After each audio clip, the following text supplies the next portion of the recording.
If you've watched any of my Instagram videos in the past 2 years, then you have definitely heard me saying, you need to try Reels. You've got to start making Reels. Just make some Reels. You might even be wondering, is this the only way to grow on Instagram anymore? Is there any other way to grow? Short answer, yes, there is other ways to grow. Long answer, this video. Keep watching. Y'all, I saved this little stir for you so we could all appreciate the swirl together. Oh yeah. Today we're going to talk about Instagram growth strategies that don't include making Reels. Now I do want to preempt this by saying, this video is not your green light to just ignore Reels altogether and say, oh phew, don't have to learn about that. Don't have to try to tackle that challenge. We're just going to ignore them. Because really, I do think that you should be creating Reels. But the point of this video is to say there are other types of content and other strategies that you can use on Instagram to help kind of round out your strategy, to have a more holistic approach to Instagram that is not just pumping out Reels every day and actually allows you to be a little bit more creative and provide value to your audience in different ways. And I think this can be really helpful, especially if you're still feeling a little uncomfortable with Reels, if you're still kind of getting used to it and you're a little bit nervous about doing all the dancey videos and pointing around and stuff. This can be a way to keep your strategy working towards your growth while you work towards becoming more confident to create more Reels. As a recap, the reason why Reels are so dang effective is because they are discoverable. They show up on the Reels page, which is primarily organized not by who you follow, but by what Instagram has noticed you're interested in. As a creator, this allows you to reach people who are interested in the kind of stuff that you're talking about, even if they're not following you yet. So when we're looking at alternative growth strategies on Instagram, we need to find ways to replicate that discoverability with other formats that aren't just Reels. So the strategies that I'm about to share are other formats of content that you can create for Instagram that help you to increase your reach, and particularly increase your reach to people who might be interested in your content but are not following you yet. Because that is ultimately the key to growth. So grab your iced coffee and let's get into it. The first type of content is shareable graphics. For each of these types of content, we're going to talk about who this works the best for, specific examples of this type of content that you might be able to use as a template to make your own, and finally, an explanation of why exactly these work so well. When it comes to shareable graphics, this type of content works the best for coaches, personal brands, and business or community pages. So basically, anyone for whom their primary goal is not sharing photos of themselves and their lifestyle. The second point in this video is going to be for you, so if you are an aspiring influencer, keep on watching. But this particular strategy of creating high-value shareable graphics is really, really great for people who are trying to build up their authority, to share their expertise, and to ultimately get your audience to really trust you because you've got great info to share, and you might even end up having some even better info or services or products that you would like to sell to them. And creating these graphics is all part of kind of building up that trust. So why don't we take a look at a few examples of this type of post, specifically ones that I've created that have worked out really well for me. Fun fact, what I'm about to show you is actually a selection of the posts that are my top performing posts when it comes to generating new followers. So you know this kind of thing works because these, more than anything, get new people to my profile who tap that follow button. So this first post is a carousel explaining how the Instagram feed is going to be changing and kind of walking you through what those changes might look like and how it might affect your strategy.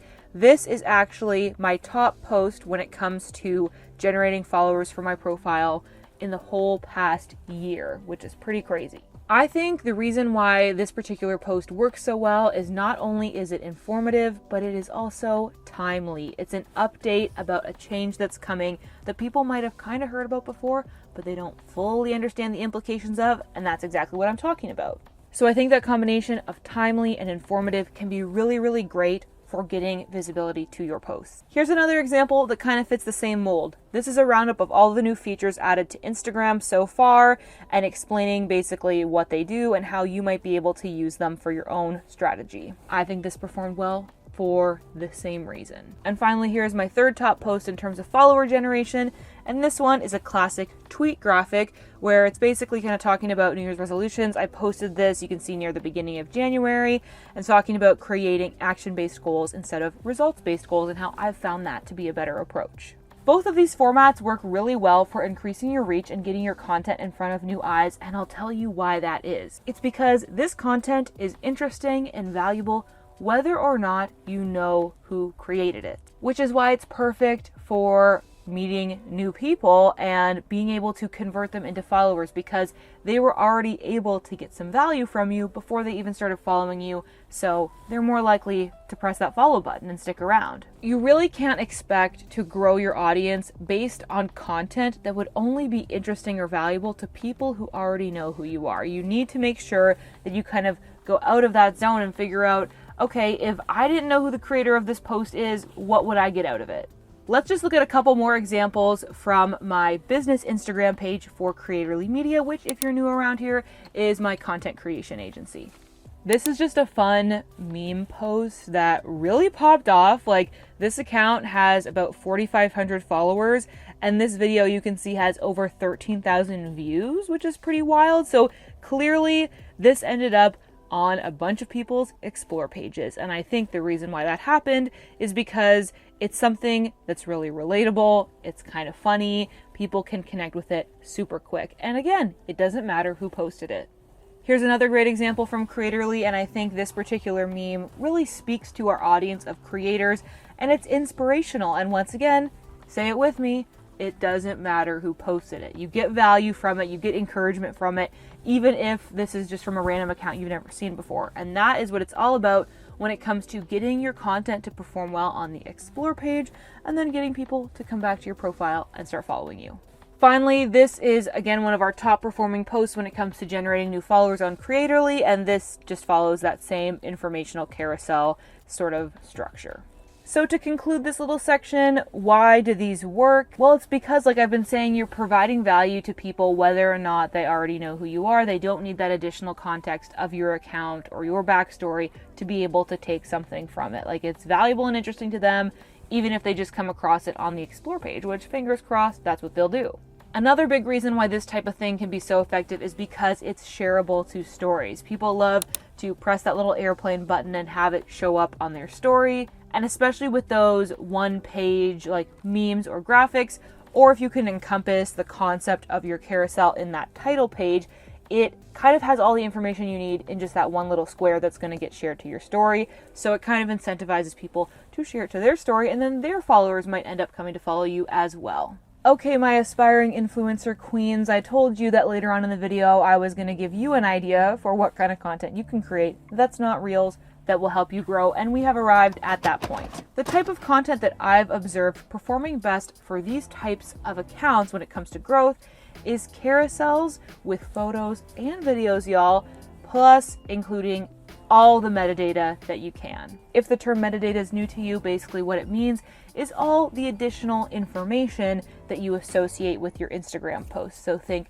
location tags, tagging other accounts, both in the images and in the caption, using hashtags, all of that stuff. Really what this strategy comes down to is two components. One, high quality, engaging content, which in my experience, that normally looks like carousels that have photos and videos, because it kind of tells more of a story, it makes it more interesting, plus having all that associated information, which is going to make your content more discoverable. So you kind of have these two pieces working in tandem. You reach people by having all this extra information, which allows you to have your content discovered in a lot of different places. And then you come through with the engaging, high quality content that makes people actually want to follow you. So obviously I personally fall into the latter category of kind of being like a personal brand that offers information or a coach or whatever. But there is an account that I wanted to share with you that I think does a great job of this second strategy, who is more of a traditional influencer. And that is Emma's Edition. You might have come across her. She has a beautiful Instagram and blog, and I think she does an amazing job of using other forms of content. Like, she does make reels, but her other forms of content contribute to her growth in a way that I think is exemplary of this type of strategy. So here's an adorable post of her in this beautiful dress with cherry blossoms in the background. And as you can see, as I scroll through, a oh, now she's got a video of her posing. So you kind of see a little bit of the behind the scenes of that first photo. And then here's another photo from a different angle. And as we go through, she actually gets into a little bit more information of like where you can find cherry blossoms to go take your own photos, which adds a little bit more extra value to somebody who, again, has never seen her before, maybe doesn't know who she is, but they're coming across this on the Explore page. They're getting a little bit more info from it. And again, you can see she's got University of Washington tagged as her location. If we go into the caption, you can see she's tagging the person that took the photo. She's got a bunch of relevant hashtags. And if we tap on the photo here, you can see she's tagged U of Washington, she's tagged herself, she's tagged where she got her dress from. So she is using every opportunity that she has to have this content discovered, whether it's through, let's say, like the Value Village tagged posts, or maybe the U of Washington tagged posts, or maybe the location University of Washington. You see what I'm saying? These are all places where people might be browsing, and if they come across this photo, they might be like, oh, that's super cute, I want to check out her account. And then when they go there, they'll find lots of other content of similar value and quality, and so they'll want to follow her. Let's just look at another example from her. Same kind of thing. We've got this beautiful image as the first cover photo, and as we scroll through, a couple more pictures. We've got a video, which again, I love the behind the scenes, so you can see what her process for posing is, and you feel like you're there with her. And then we've just got some more photos that are really cute. And again, you can see she's tagged the location. We've got our hashtags. We've got our photographer. And if you tap on the image, again, she's tagged where she got her stuff from. I really think that this carousel format is more engaging than just a single image, and I think it really ties it together if you have a relevant video associated with it. Video just really draws the viewer in and makes them feel like they're in the scene there with you, and it kind of makes them keep scrolling to see what other images you were able to capture and what that whole experience felt like. It tells more of a story. So you've got that high quality engaging content piece again, like I was talking about, and then by adding all those other tags, it makes your content discoverable through search, through browsing the location, through browsing through tagged photos of any of the accounts that you tagged. Plus, if you're tagging any brands like, makeup, clothing, food, whatever different types of brands that you use, they might actually do kind of like community sourcing. Like they might post your photo either to their story or to their feed and tag you, and that would give you another really great opportunity to get your content in front of new people. Really think about the avenues through which people can come to your content. If you create an Instagram post that has no location, no hashtag, none of that stuff, the only way people are going to find it is by going to your profile. But we're trying to create content that reaches people that haven't been to your profile yet because they aren't following you, right? So you've got to think about how you can add extra information, extra tags that will allow your content to pop up in places where people who aren't following you yet might see it. And that's what this strategy is all about. P.S. Now that I've been in the US for like over a month, I was listening to a podcast the other day where an American host was interviewing a Canadian guest, and every time he said about, it stuck out to me so much because I was like, okay, it doesn't sound like a boot, but you can definitely tell he's Canadian by how he was saying about. So now whenever I say it, I'm like, do y'all notice that with me? Like, is it really obvious? I don't know. I'm just curious. All right, let's talk about the third strategy, the third type of content that you can create that will help you grow that is not Reels. And that is by actually creating content outside of Instagram. I know, right? It's possible. You don't just have to create stuff for the little Squares app. We can make things other places on the internet. Who does this strategy work for? Honestly, really anybody, because there's so many different avenues that you can take with this, but they will all have the same impact, which is growth. Specifically, it can be really advantageous to create content on another platform that is more searchable and more evergreen, that can organically over time drive traffic to your Instagram. The biggest examples are a YouTube channel. Well, hey, that's what I do. It works pretty well. Or a podcast, or a blog, or using Pinterest. These are all places where people go to search for stuff that might be like an answer to their question or a solution to their problem or even just like inspiration. People can find your stuff either through search, through recommendation algorithms like on YouTube or in the podcast platforms, for example. And as long as you're creating evergreen content, meaning it's applicable no matter when people find it, like hopefully this video is helpful for you now when I release it, but also 6 months from now and also a year from now, people will keep finding this video in search. And hey, if I put up my Instagram username enough times on the screen, then they might just go and follow me on Instagram too. And I mean, there's other ways where you can more naturally than that integrate your Instagram like into a shout out, like on your podcast, for example. You can say, hey, I'd love to hear your opinion on this, DM me on Instagram. Or on your blog, you can include like an Instagram widget that previews your feed. So if people like what they see there, then they might head over to Instagram and follow you. Now look, this is a long-term investment. It's not like you're gonna see your Instagram blow up overnight if you do this, but it really, really can snowball if you are consistent with it. It's like an investment account, right? Like we're aiming towards that compound interest. If you put the time in now to create the content now, it's gonna get more and more views in the future. And eventually you'll be kind of growing on autopilot from people finding you either from your podcast or your YouTube channel or whatever, coming to Instagram, and it'll start to feel just so effortless. Except it does feel very effortful to me still, I'll be honest. But trust me, having these evergreen platforms, like it really does help, and it helps with like your business in general too. Because I'm assuming for y'all that just growing your Instagram isn't the end goal. We're either doing this because we want to sell our own offers or because we want to do brand partnerships. And by having an evergreen platform in addition to Instagram, you've got another opportunity to be able to pitch yourself or pitch brands or whatever with that content too. So it's a win-win, win-win-win.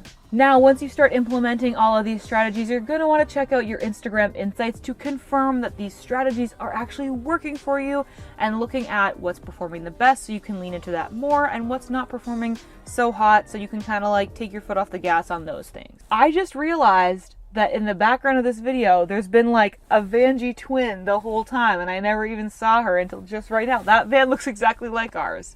So if you want to learn more about how to actually interpret your Instagram insights and what all those confusing numbers mean, then check out this video next. This video is going to tell you exactly what all those different numbers mean and how to use your insights to help you grow, so check that out next. And as always, I hope that you are having adventures and following your dreams, and I'll see you in the next video. Bye!